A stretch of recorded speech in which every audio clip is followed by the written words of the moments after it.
this artist have sent in the image that's earlier that's half done, and one of the things that's now she have added more lighter shade, which is good because these lighter shade of wisteria, it's much more nicer looking.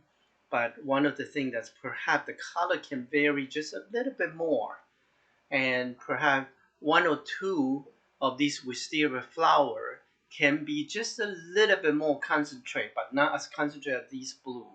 Okay, so then it will tie into this blue. Then this blue will not be so obvious when you look at it. Okay, one of the area is this area here. Let me see if again that's if I can actually draw something to show you that particular area. Perhaps that's don't need to be here. This gap here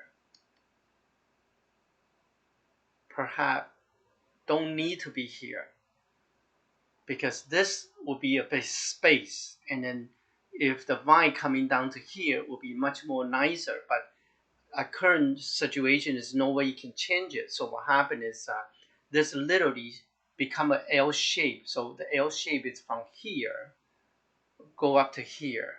Also, this is also a type of design. However, we try to compensate for this problem here because the space here is too empty. Now, of course, that's if you know how to write calligraphy, you could put a poem down here. That may solve one of the problem. But currently, that's the easiest way without a poem is now by forming another vine comes through this area here. Okay, but don't go all the way.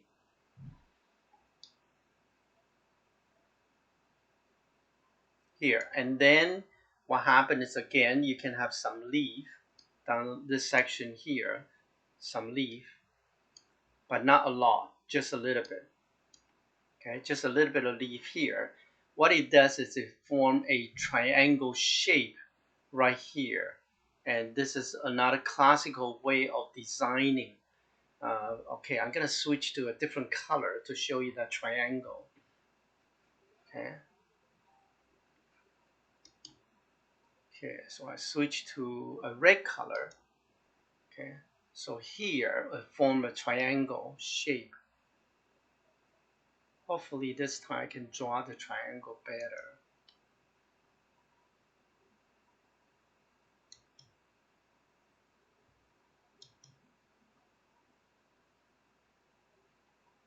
Here, form a triangle shape. All right, so this is basically another classical way of designing. Okay, so you can see that by doing that, you can improve the picture itself.